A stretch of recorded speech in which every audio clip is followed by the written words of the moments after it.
کہ جاتو رجیم ہے، شیطان مردود ہے۔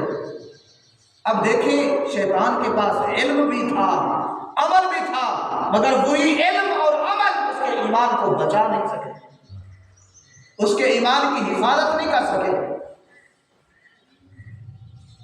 اب اس نے انکار کیوں کیا؟ وہ بھی اس نے علمی پوائنٹ پر انکار کیا، اللہ رب العزت کو دلیل پیش کی، علمی نقطہ پیش کیا۔ کیا اس نے کہا کہ باری تعالیٰ میں اس کو سجدہ کیسے کروں؟ انا خیر من، میں اس سے بہتر ہوں، کیسے؟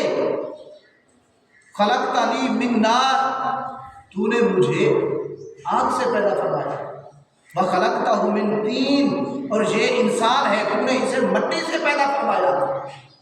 اس کا اشارہ یہ تھا کہ مٹی وہ زمین پر ہوتی ہے، پاؤں کے نیچے ہوتی جاتی ہے، ہر کوئی مٹی پر چڑھتا ہے، اور آگ جو ہے اس کے شعلے اوپر اٹھتے ہیں، یعنی میں اس سے اعلیٰ ہوں، یہ مجھ سے ادنا ہے، میں اعلیٰ ہو کے ادنا کو کیسے سجدہ کروں؟ میں کیوں اسے سجدہ کروں؟ تو نے مجھے اس سے بہتر پیدا فرمایا، انا خیر من، میں اس سے بہتر ہوں، میں کیوں سجدہ کروں؟